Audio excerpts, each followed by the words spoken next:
اور جو لوگ ان حوالوں کو اپنے اماموں کے ابن کثیر کے اور ابن جریر طبری کے ضعیف مانتے ہیں، پریکٹیکلی انہوں نے حضرت معاویہ کو معصوم ڈکلیئر کر کے گویا کہ رسول اللہ مان لیا ہوا ہے، نعوذ باللہ من ذالک۔ نبی امی نے مجھ سے یہ عہد لیا تھا کہ اے علی صرف مومن ہی تجھ سے محبت کرے گا اور صرف منافق ہی تجھ سے بغض رکھے گا۔ کہ جی انجینئر صاحب ہم سے کوئی قیامت والے دن کربلا کے بارے میں پوچھا جائے گا، جنگ جمل صفین نہروان کے بارے میں پوچھا جائے گا، آپ ان ٹاپکس پہ کیوں گفتگو کرتے ہیں؟ تو میں ان کو بتاتا تھا کہ بھائی یہ چیزیں بخاری مسلم میں رپورٹ ہوئی ہیں، ہم ان سے پوچھتے ہیں کہ آپ سے یہ پوچھا جائے گا قیامت والے دن کہ آپ نے محرم کے دنوں میں حضرت معاویہ کا دفاع کرنا ہے؟ کیا آپ سے یہ پوچھا جائے گا کہ سیدنا ابوبکر رضی اللہ تعالیٰ عنہ یا سیدنا عمر فاروق رضی اللہ تعالیٰ عنہ کا آپ نے دفاع کرنا ہے؟ تو یہ کہیں گے ہاں پوچھا جائے گا۔ تو بھائی خلفائے راشدین 4 ہیں، صرف سیدنا ابوبکر عمر عثمان خلفائے راشدین نہیں ہے، مولا علی بھی ہے۔ اگر ان کے دفاع سے متعلق آپ سے پوچھا جائے گا تو پھر آپ سے یہ بھی پوچھا جائے گا۔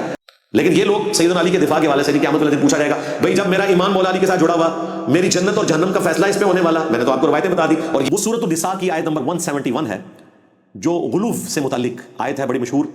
یا اہل الکتاب لا تغلو فی دینکم ولا تقولوا علی اللہ الا الحق، اے اہل کتاب جیوز اور کرسچنز، اپنے دین میں غلو مت کرو، ایگزیجریشن مت کرو، افراط و تفرید سے کام مت لو، اور دیکھو اللہ تعالیٰ سے متعلق کوئی ایسی بات نہ کرنا مگر وہ جو حق پر مبنی ہو۔ یہ آیت مبارکہ اہل کتاب کے لیے اور اہل القرآن یعنی کہ مسلمانوں کے لیے ایک کلیئر کٹ گائیڈ لائن ہے کہ دین میں غلو کرنے سے بچنا ہے، ایگزیجریشن سے آپ نے بچنا ہے۔ کہ مولا علی نے فرمایا کہ میری وجہ سے 2 فرقے گمراہ ہو جائیں گے، یعنی مجھے بنیاد بنائیں گے، ایک میری محبت میں غلو کر کے، ایک میری دشمنی میں غلو کر کے۔ کہ اس امت میں واقعتاً سیدنا علی کی ہستی ہی اتنی غیر معمولی ہستی تھی کہ ان کے بارے میں اس طرح کا غلو ہوتا، اور کسی ہستی کے بارے میں یہ ہو نہیں سکتا تھا، کیونکہ عیسیٰ ابن مریم انبیاء میں ایک غیر معمولی پرسنالٹی ہے، ان کی پیدائش معجزانہ ہے، ان کو اللہ تعالیٰ نے روح منہ کہا، اپنی طرف سے روح۔ اس کے بعد ان کے جو معجزات ہیں کسی اور پیغمبر کو نہیں دیے گئے، مٹی کی مورت میں پھونک مارنا اور وہ پرندہ بن جانا اللہ کے اذن سے، مردوں کو زندہ کر دینا اللہ کے اذن سے، پھر ان کا دنیا سے اٹھایا جانا معجزانہ ہے، اور پھر دنیا میں دوبارہ واپس آنا بھی معجزانہ ہے۔ اور یہ ساری باتیں قرآن پاک میں بھی رپورٹ ہوئی ہیں، بخاری مسلم کی احادیث میں بھی رپورٹ ہوئی ہیں۔ اور ایک روایت میں آیا فضائل صحابہ کی کہ میری وجہ سے 2 فرقے جہنم میں چلے جائیں گے، ایک میری محبت میں غلو کر کے اور ایک میری دشمنی میں غلو کر کے۔ محبت میں غلو کرنے والے رافضی اور دشمنی میں غلو کرنے والے ناصبی یا خارجی یا یزیدی، کوئی بھی ٹرم یوز کریں گے۔ ویسے جو ائمہ اہل سنت کے ہاں ٹرم استعمال ہوئی ہے وہ ناصبی کی ہوئی ہے۔ ناصبی کہتے ہیں جو کھڑا ہو جائے، یعنی سیدنا علی کے مقابلے پہ وہ کھڑے ہوئے۔ یہ حدیث موقوفاً مولا علی سے ہے، چونکہ غیبی خبر سے متعلق ہے لہٰذا اس پہ اتفاق ہے کہ غیبی خبر اللہ کے محبوب صلی اللہ علیہ وآلہ وسلم کے بتانے پر ہی موقوف ہے۔ اسی طریقے سے صحابہ کرام میں آل البیت میں مولا علی کی ہستی ایسی تھی کہ جن کے بارے میں اس طرح کا غلو ہو سکتا تھا۔ ظاہر ہے المستدرک للحاکم میں اہل سنت کے بہت بڑے امام احمد بن حنبل جو امام بخاری کے استاد ہیں، وہ کہتے ہیں کہ ذخیرہ احادیث میں سب سے زیادہ احادیث جس ہستی کی شان میں رپورٹ ہوئی ہیں وہ سیدنا علی ابن ابی طالب ہیں، کیونکہ اللہ تبارک و تعالیٰ نے ان کو اس امت میں ایک آزمائش کا ذریعہ بنا دیا۔ جس طرح عیسیٰ ابن مریم یہودیوں کے لیے، کرسچنز کے لیے آزمائش بنے، اس میں عیسیٰ ابن مریم کا کوئی قصور نہیں ہے، اسی طریقے سے یہاں پر مولا علی کا کوئی قصور نہیں ہے۔ ایک اور روایت ہے جو بڑی مشہور ہے، مرفوع روایت، مسند امام احمد میں بھی اور مشکات کے اندر بھی، کہ مولا علی کہتے ہیں نبی علیہ السلام نے مجھے مخاطب کر کے فرمایا کہ اے علی تم میری امت میں عیسیٰ ابن مریم کی مثل ہو۔ جوز ان کا انکار کر کے گمراہ ہو گئے اور کرسچنز ان کی شان میں غلو کر کے گمراہ ہو گئے۔ اور پھر آگے مولا علی نے اپنے بارے میں خود فرمایا کہ اس امت میں 2 گروہ ہوں گے جو میرے بارے میں افراط و تفریط سے کام لیں گے، ایک میری محبت میں غلو کر کے گمراہ ہو جائیں گے یعنی کہ رافضی، اور ایک میری دشمنی میں یعنی کہ ناصبی۔ اب یہ حیران کن بات ہے کہ رافضی جو ہیں وہ اہل تشیع کے ہاں پائے جاتے ہیں اور ناصبی اہل سنت کے ہاں پائے جاتے ہیں، اور لبادہ انہوں نے اہل تشیع اور اہل سنت کا اوڑا ہوتا ہے، لیکن ان کی صفوں میں گھس کے بیسیکلی اپنے ایجنڈے کو لے کے چل رہے ہوتے ہیں۔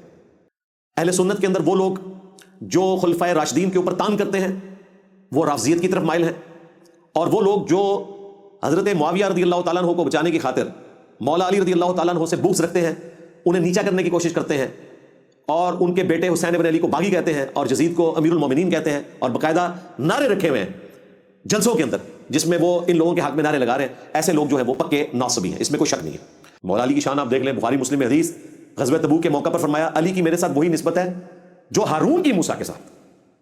حضرت موسیٰ علیہ السلام نے دعا مانگی تھی کہ میرے بھائی کو پیغمبر بنا دے یا اللہ، وہ زیادہ فصیح اللسان ہے، میرے مددگار بنے۔ نبی علیہ السلام کا مددگار دنیاوی اسباب کے اعتبار سے، دین کے پوائنٹ آف ویو سے وہ مولا علی تھے، جس طرح کہ ہارون علیہ السلام موسیٰ علیہ السلام کے لیے۔ اور اس میں آگے یہ بھی الفاظ ہیں مگر میرے بعد کوئی نبی نہیں، یعنی ختم نبوت کی وجہ سے مولا علی نبی نہیں ہے، ادروائز اگر نبوت جاری ہوتی یا امتی نبی ہونا کوئی سٹیٹس ہوتا ہے تو مولا علی کو مل جاتا۔ اب مجھے بتائیں اگر مولا علی امتی نبی نہیں ہے تو غلام احمد قادیانی دجال تو شاہی کوئی نہیں۔ اور جو لوگ ان حوالوں کو اپنے اماموں کے ابن کثیر کے اور ابن جریر طبری کے ضعیف مانتے ہیں، پریکٹیکلی انہوں نے حضرت معاویہ کو معصوم ڈکلیئر کر کے گویا کہ رسول اللہ ہی مان لیا ہوا ہے، نعوذ باللہ من ذالک۔ اسی طریقے سے چشتی رسول اللہ تھے، شاہی کوئی نہیں، ہاں تھانوی رسول اللہ تھے، شاہی کوئی نہیں، صادق رسول اللہ تھے، شاہی کوئی نہیں، ہاں شیبلی رسول اللہ تھے، شاہی کوئی نہیں، اور معاویہ رسول اللہ بھی شاہی کوئی نہیں۔ ہاں یہ بھی کہیں گے کہ نہیں معاویہ رسول اللہ کوئی نہیں، ہاں لکھے ہے کتاب ہے۔ پھر بخاری مسلم میں حدیث، کل میں اس شخص کے ہاتھ میں جھنڈا دوں گا جو اللہ اور اس کے رسول سے محبت کرتا ہے اور اللہ اور اس کا رسول اس سے محبت کرتے ہیں۔ صحابہ کرام کہتے ہیں پوری رات ہمیں نیند نہیں آئی کہ وہ خوش نصیب کون ہوگا۔ صبح بلا کر نبی صلی اللہ علیہ وآلہ وسلم نے مولا علی کے ہاتھوں میں وہ جھنڈا دیا، اپنے مبارک ہاتھوں سے زیرہ باندھی اور فتح نصیب ہوئی۔ اور مسلم شریف میں الفاظ ہیں، سیدنا عمر کہتے ہیں اس سے پہلے مجھے کبھی تمنا نہیں ہوئی تھی کہ مجھے نبی الاسلام کوئی عہدہ دیں سوائے اس موقع کے کہ مولا علی کو وہ ٹائٹل ملا، مجھے نہیں ملا۔ اور اس کو روایت کیا حضرت ابو ہریرہ نے صحیح مسلم میں۔ تو حضرت ابو ہریرہ اور سیدنا عمر رضی اللہ عنہما وعلیہ السلام مولا علی پر رشک کرتے تھے، بغض نہیں رکھتے تھے۔ یہ میں ساتھ ساتھ رافضیوں کا بھی رد کر رہا ہوں، ناصبیوں کا بھی کر رہا ہوں۔ پھر صحیح مسلم کی حدیث، علی سے محبت نہیں رکھے گا مگر مؤمن، علی سے بغض نہیں رکھے گا مگر منافق۔ بلکہ الفاظ بڑے زبردست ہیں۔ مولا علی علیہ السلام کہتے ہیں کہ اس ذات کی قسم جس نے دانے کو پھاڑ کر کھیتیاں اگائیں اور مخلوقات کو پیدا فرمایا، نبی امی نے مجھ سے یہ عہد لیا تھا کہ اے علی صرف مؤمن ہی تجھ سے محبت کرے گا اور صرف منافق ہی تجھ سے بغض رکھے گا۔ یہ مسلم شریف کی حدیث لٹمس ٹیسٹ ہے ایمان کا، اور یہ اہل سنت کی کتاب ہے۔ میں جتنے ریفرنسز پیش کر رہا ہوں اہل سنت کی کتابوں سے، تاکہ ایٹ لیسٹ اہل البیت کے حوالے سے ہمیں یہ کنسیپٹ کلیئر ہو کہ ہم نے کسی خاص فرقے کے ساتھ اس کو منسوب نہیں کرنا۔ اہل البیت جو ہے وہ سنی شیعہ کی تفریق سے بلند ہیں، وہ سنیوں کے بھی ہیں، شیعہ کے بھی ہیں، بلکہ وہ مسلمانوں کے ہیں الحمدللہ۔ تو اس میں ان لوگوں کا بھی رد ہو گیا جو اکثر یہ کہتے تھے کہ جی انجینئر صاحب ہم سے کوئی قیامت والے دن کربلا کے بارے میں پوچھا جائے گا، جنگ جمل صفین نہروان کے بارے میں پوچھا جائے گا، آپ ان ٹاپکس پہ کیوں گفتگو کرتے ہیں؟ تو میں ان کو بتاتا تھا کہ بھائی یہ چیزیں بخاری مسلم میں رپورٹ ہوئی ہیں، اور امام مسلم نے تو مقدمے میں لکھ دیا کہ میں عوام الناس کے لیے حدیثیں لکھ رہا ہوں، لو سامو۔ اب امام مسلم کا فہم میں مانوں یا امام آجری کا مانوں جس کی حدیث کی کتاب بھی نہیں ہے؟ حدیث کی کتاب تو امام مسلم کی ہے، وہ بتا رہے ہیں میں نے عوام الناس کے لیے کتاب لکھی ہے، اور جتنی حدیثیں ان کو چبھتی ہیں وہ ساری صحیح مسلم کے اندر موجود ہیں۔ تو فہم بھی سلف نے بیان کر دیا۔ دوسرا، ہم ان سے پوچھتے ہیں کہ آپ سے یہ پوچھا جائے گا قیامت والے دن کہ آپ نے محرم کے دنوں میں حضرت معاویہ کا دفاع کرنا ہے؟ چلیں حضرت معاویہ تو ایک کنٹروورشل پرسنالٹی ہے، میں اس سے بھی ایک سٹیپ آگے جاتا ہوں۔ کیا آپ سے یہ پوچھا جائے گا کہ سیدنا ابوبکر رضی اللہ تعالیٰ عنہ یا سیدنا عمر فاروق رضی اللہ تعالیٰ عنہ کا آپ نے دفاع کرنا ہے؟ تو یہ کہیں گے ہاں پوچھا جائے گا۔ تو بھائی خلفائے راشدین 4 ہیں، صرف سیدنا ابوبکر عمر عثمان خلفائے راشدین نہیں ہے، مولا علی بھی ہیں۔ اگر ان کے دفاع سے متعلق آپ سے پوچھا جائے گا تو پھر آپ سے یہ بھی پوچھا جائے گا۔ تو ہم دیکھیں ہم دونوں طرف دفاع کرتے ہیں، جب کبھی خلفائے راشدین کے اوپر حملہ ہوتا ہے وہاں پہ بھی ہم دفاع میں سامنے آتے ہیں۔ ایون حضرت معاویہ کے اوپر جب لعن طعن کا معاملہ ہوا تو ہم نے ان کا بھی دفاع کیا کہ بھائی صحابی ہیں، رضی اللہ عنہ بھی کہیں گے، ان پہ لعنت نہیں کریں گے، باقی جو ان کی غلطیاں ہیں ان کا ان کے رب کا معاملہ ہے، ہم بس اتنی گفتگو کریں گے جتنی احادیث کے اندر رپورٹ ہوئی، ہم تو ان کا بھی دفاع کرتے ہیں اس حوالے سے۔ لیکن یہ لوگ سیدنا علی کے دفاع کے حوالے سے جی قیامت والے دن پوچھا جائے گا، بھائی جب میرا ایمان مولا علی کے ساتھ جڑا ہوا، میری جنت اور جہنم کا فیصلہ اس پہ ہونے والا، میں نے تو آپ کو روایتیں بتا دی، اور یہ وہ روایتیں ہیں جو آپ سنا سنا کے یہ بتایا کرتے تھے کہ جی شیعہ سے آپ نے بچ کے رہنا ہے کیونکہ مولا علی نے کہا تھا کہ میری وجہ سے ایک فرقہ جو ہے وہ جہنم میں جائے گا جو میری محبت میں غلوف کرے گا۔ آدھی حدیث بیان کرتے تھے، اگر پوری کرتے بھی تھے نا تو پتہ صرف ایک فرقے کا بتاتے تھے، دوسرے کا نہیں بتاتے تھے کہ وہ فرقہ کون سا ہے جو دشمنی میں غلوف کرے گا، وہ خود تھے۔ تو اس وقت جنت جہنم نہیں جڑی ہوئی تھی، اس وقت بھی جڑی ہوئی تھی، آج بھی جڑی ہوئی ہے۔ لہٰذا یہ فضول قسم کی گفتگو کرنا اور لوگوں کو الجھانے کی کوشش کرنا یہ غیر علمی گفتگو ہے۔